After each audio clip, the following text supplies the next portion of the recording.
Great to be here with you guys today on this Tuesday or whenever you guys happen to be listening. I am joined today by Jake Dixon.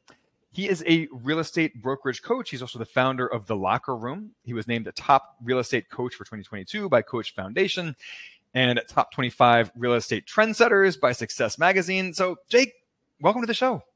Great to be here, man. It's an honor, and hope I can share at least one nugget of wisdom or perspective that your audience can take away. Yeah, absolutely. And so Jake and I were just chatting a minute ago before we hit the record button about how Jake is not a real estate investor, or at least, well, he is, but he's not, at scale as a real estate investor. And we were talking about things that we could discuss on the show that would be of interest to all of you guys out there as investors, as entrepreneurs. And I think we have a ton to cover. So Jake, let's start at the beginning with how you got into real estate in the first place. And then we'll go from there and get into some fun leadership lessons and tips and tricks and hacks and all that fun stuff. Absolutely. Well, I'll give you the CNN Reader's Digest type version of that. So dating all the way back to, so you alluded to it, but I did play college and professional baseball, hence the inspiration for the name The Locker Room. And so I've carried a lot of those lessons and principles that sports in general, or at least baseball, have taught me, and I apply those to my business today, and certainly speak in the form of a lot of analogies with those. So when I stopped playing ball and I got into the quote unquote real world, one of my first careers was real estate. And I started out by selling new home construction, and then I drifted into general brokerage real estate. My self-deprecating humor was, as soon as I got my real estate license in the state of Illinois, I sold one home. And then I've only sold one home the rest of my career. And it's not because I sucked. It's because I sold one home really quickly. And the owner of this brokerage had observed my behavior in training classes, knew about me building other businesses. And so she tapped me on the shoulder to be the CEO, otherwise known as team leader of this particular office. And so I went the leadership route before I had a chance to sell too many more than one home. And I've been doing that ever since. We launched The Locker Room in 2016. We've helped hundreds and hundreds of real estate brokerages and their brands, and literally tens of thousands of real estate agents over the last 7-8 years. And really, we say we primarily focus, as far as the leadership is concerned, on the four main pillars of growth, retention, productivity, and profitability.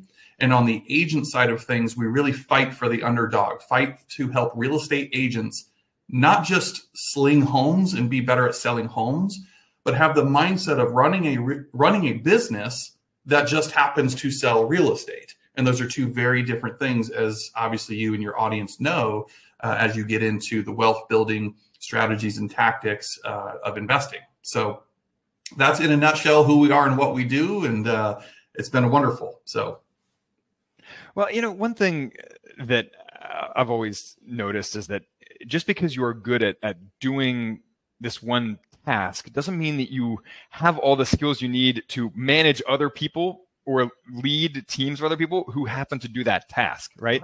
I mean, management and leadership there's an entire set of skills, really sets of skills in that are totally separate from the day-to-day grunt work in any given industry that you're in. So yeah, I mean, it makes sense that you don't necessarily need to have been, a 2-decade realtor, right, in order to coach and train other realtors.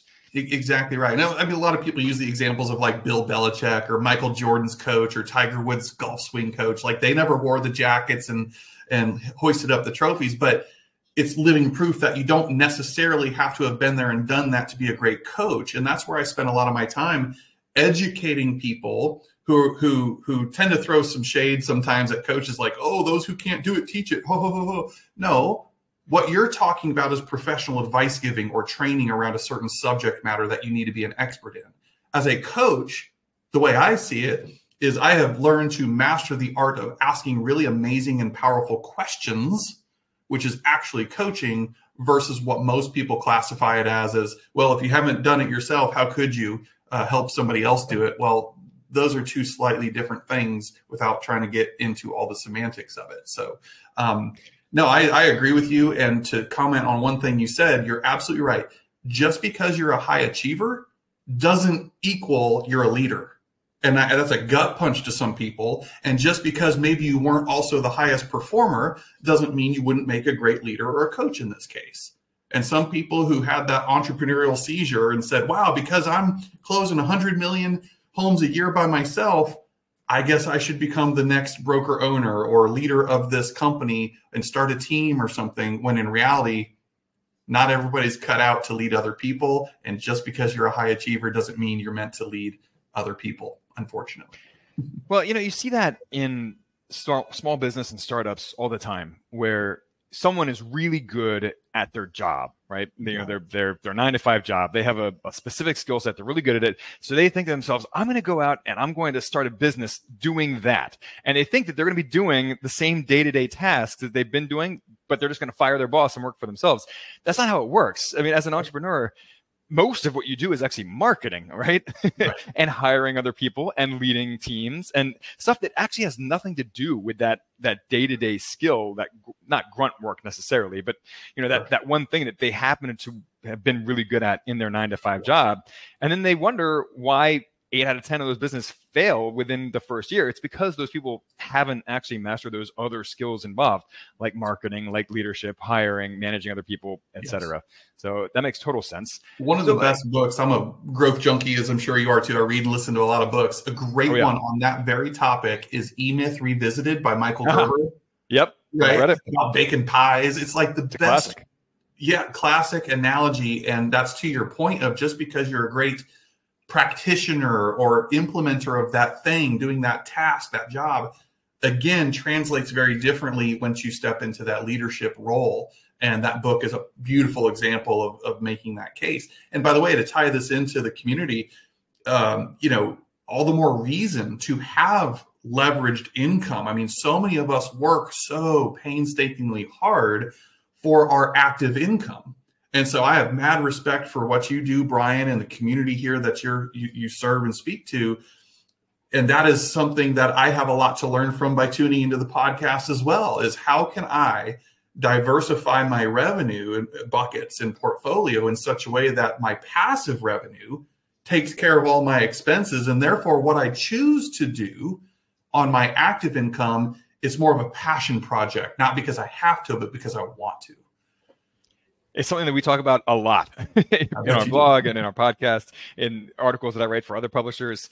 When you don't need your 9-to-5 job in order to pay your bills, the world opens up and you can go out. And in fact, most people don't realize, most people think they have to go out and replace 100% of their living expenses with passive income from investments. And then they're financially free and then they can retire early and all that stuff. You actually don't need to do that. You just need to figure out, what's my dream work? How much does that pay? Mm-hmm. And if it pays less than what my current living expenses are, then what needs to happen? Do I need to cut those living expenses down a little bit? Do I need to, earn an extra $5,000 a year, $10,000 a year in passive income to bridge that gap?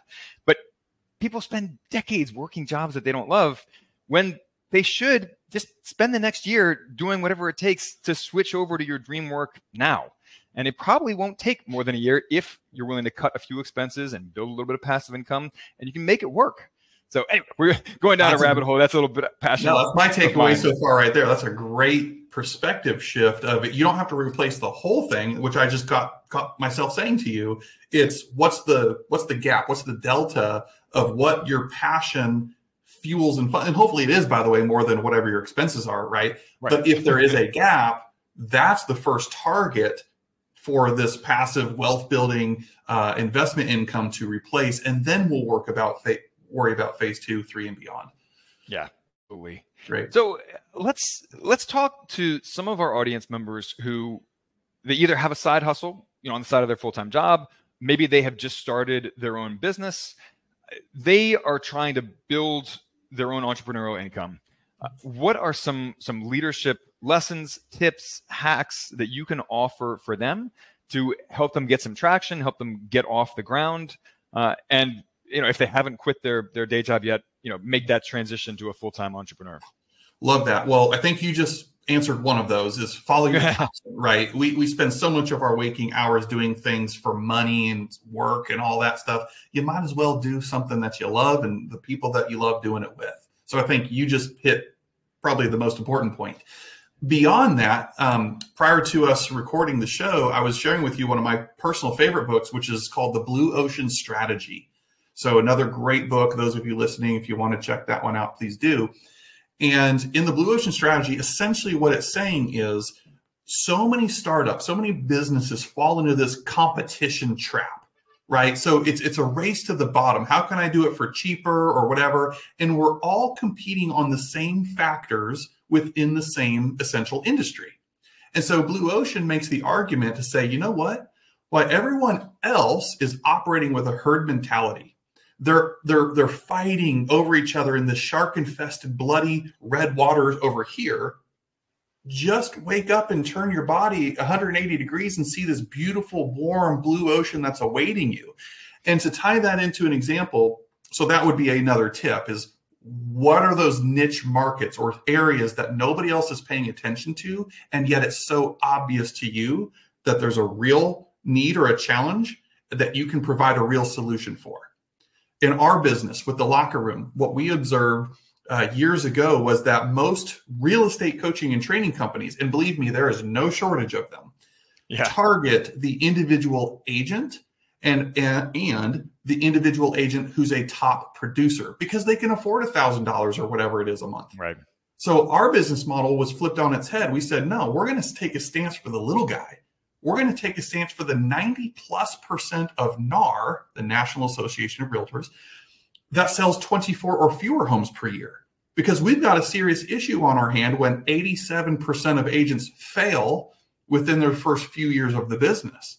So all these factors together, we created a coaching and training company that's actually for the new agent, the dual career agent, that single mom who's working 3 jobs to make ends.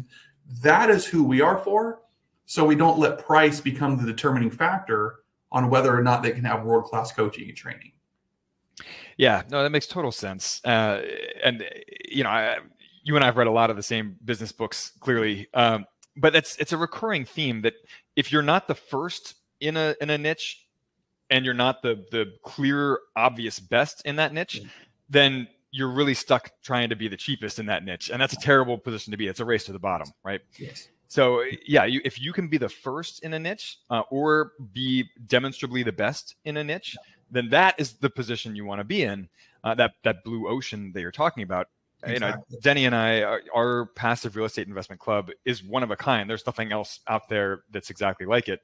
So we're in a blue ocean, but you know, the flip side of that is that there's a reason why no one else is doing it. It's hard, and you know, we're working with very small investors that are harder to work with, and they're putting up less money. So there's a reason why no one else is doing it. You know, and it's complicated to convey to people who aren't already familiar with passive real estate syndications.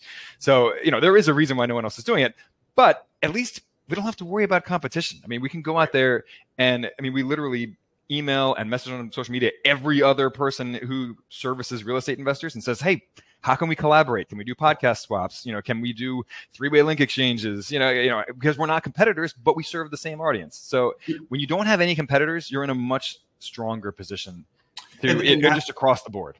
Yeah, absolutely. And it's that old adage, right, that the riches are in the niches. And it's true. I mean, again, you can't go too crazy. It requires a lot of research and understanding. Is there even a demand for this? Are people willing to exchange something of value, money, for whatever it is you have in return? And assuming the answer is yes, to your point, sometimes when it's hard and everybody else is avoiding it is the exact initial sign that it's right there ready for someone like you for the taking. Everybody else is chasing the easy option when if there's a real demand, and even though it's hard, you can overcome that. You stand to win at a high level. And I one of my friends, his name is Josh, down in Northeast Florida. He's the #1 agent in Northeast Florida. You know what he did years and years ago is he started creating, of course, YouTube videos.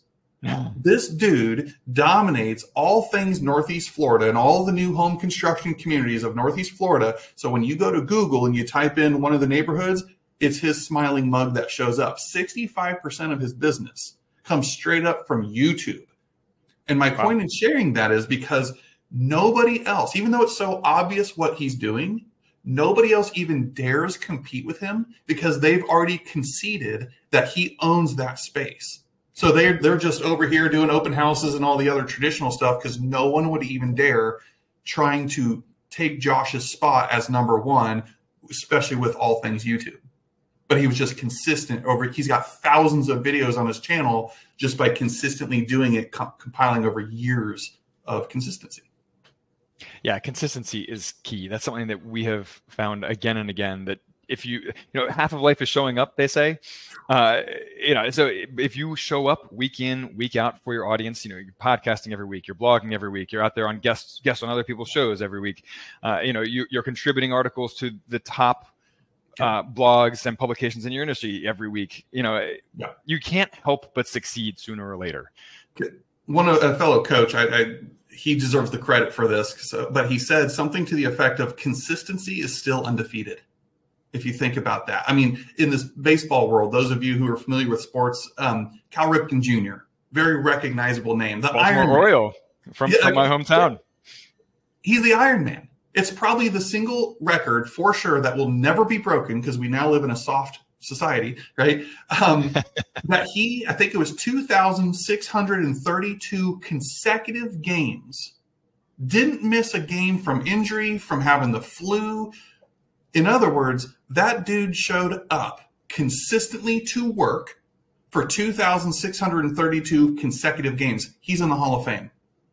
That's time on task over time, right? When we just put in the work and we're willing to do the mundane things, the boring and repetitious stuff, the compound effect and momentum has a chance to take over. But the minute you break that cycle because you felt like getting creative or your patience level is thin, your consistency is the first thing to go. Yeah. And, that's actually what's interesting about that example is that Cal Ripken, while he was a very good shortstop in his day, it's not like he was the best shortstop in baseball every year that he played. And at a certain point, he aged out of being a shortstop. He wasn't fast enough to be a shortstop anymore, so they moved him to third base. He wasn't the best batter, in any given year, right? I mean, he wasn't the best in any of these categories in any given year that he played. But we're still talking about him 20 years after he retired, right? Whereas I couldn't tell you who the best shortstop in baseball was in 1995, right? No. Can you tell me? I mean, I could not tell you, actually. But it was because he was consistent. He showed up every day to work. Exactly. Yeah. Well, I want to hear a little bit more about some of the leadership and executive coaching that you do for people, maybe who do run real estate teams or people in other spaces as well. Tell us about your coaching programs. Sure. and what you teach and some other tips that you have for people who are looking to get that edge and get to the next level. Yeah, well, I'll take it a couple directions so your audience gets some crunchy stuff instead of me shamelessly promoting, if that's okay. I mean, if you want information, tlrnation.com, that's our website. But couple different models I'd like to share, if that's okay. I'm big into acronyms because they're easy to remember. So one thing, whatever leadership or we're all leaders in our own right, but if you're leading other people, specifically coaching other people, I developed an acronym called MARS. That's MARSS years ago when and it's in this order. And I would always tell agents that I'm sitting, or business professionals in general that I'm getting ready to coach, here's what I do. Here's what I don't do. And part of the do conversation, I say, this is what I'm going to dominate your mind share with. When you think of these 5 things, you're going to think of me. It's a little Jake sitting on your shoulder. M stands for mindset. The A is activities. The R is results. The first S is skill set development. And then the last S is systems and processes. That is what I do. That is what I coach to in that specific order. If you got junk upstairs, we're going to work through that. We're going to get your mindset right. And then assuming it is, now I've got to make sure you're doing the right things. And if those 2 things are in order, that's only cute for so long before we better start getting real results, tangible results through accountability. And then once I don't have to worry about any of that anymore, we can sharpen the saw, turn the attention to skill set development, whether it's scripts and negotiating and all those strategy tactics. And then finally systems, because that's what scales businesses and allows you to leverage yourself eventually. So those are the 5 core things that I generally, and if anybody wants to take that, apply it in your own worlds, great. The other thing, and this is not a Jake Dixon original, so give credit to whoever deserves it, is PTFAR, PTFAR. This is the single greatest coaching hack, whether it's for each of you listening to this right now personally, or you use it with someone else that you're leading. All of you probably have heard this, but it's PITFAR. Your programming leads to your thoughts. Your thoughts leads to your feelings. Your feelings lead to your actions, and your actions lead to your results. What we have learned to do with PTFAR is reverse engineer the order. So if Brian comes to me, if we were coaching together and he says, Jake, I'm frustrated. I'm not getting the results. I'm not getting the right properties that I want to fix and flip, or the long term. Okay, all of that is focused on the R, which is the result. So what's Captain Obvious here going to do? I'm going to reverse the order. I'm going to say, all right, Brian, I understand you're frustrated on the result. Tell me, what are the activities you've done or not done to produce that outcome? Okay, Brian, so let's play this out. I'm not getting listings. Well, tell me what you're doing. What are your activities? Well, I'm not consistently lead generating. Okay, now I'm going to go back to the feeling, the F in this equation. What are your feelings, Brian, towards something like lead generation? Well, I feel like I'm inconveniencing my friends. I feel like I'm sleazy, I'm slimy, I'm a whatever. Okay, gotcha. What thoughts do you have from way back when, perhaps, that led you to feeling the way you feel? Let's see, I can think, notice the language, I can think back to a time when I was having a bad day 20 years ago, and I got a call from a telemarketer. And I picked up the call, and I was just, I couldn't get them off the phone. They were so annoying. Interesting. So that thought came from a set of programming that you have. So if I've lost anybody, hopefully I haven't thus far, but my programming leads to my thoughts, thoughts to feelings, feelings to actions, action to results. That day, 20 years ago, the conditioning has stuck with you that now you've always thought of lead generation as bothering people, or it's slimy and it's salesy. So if I can go all the way back and change the programming, everything there else to follow changes along with it. I think it's Wayne Dyer or somebody said, change the way you look at things and the things you look at change. We have more control over our mind and how we feel and what we think about certain things. We just might need to go back in time to see, where did I even adopt that thought or belief system in the first place? And most of us never do that. We're just on autopilot worrying about where the next deal is going to come from. Yeah, well, I love that, and I love the focus on mindset in addition to the tangible actions and results, because the two go hand in hand. I mean, the saying, what, as within, so without. I mean, if you are showing up every day with a negative mindset, you're showing up from a state of fear. You've already beaten yourself at that point, right? I mean, you're not going to take any risks. You are not going to ask for the sale. You're not going to have the results. And of course, it can't all just be mindset, right? I mean, you could sit on the couch all day, every day, and say, "Oh, life is so wonderful," but if you're not actually taking actions, then then you're not going to see any results either. So it's that yin and yang. You need both components.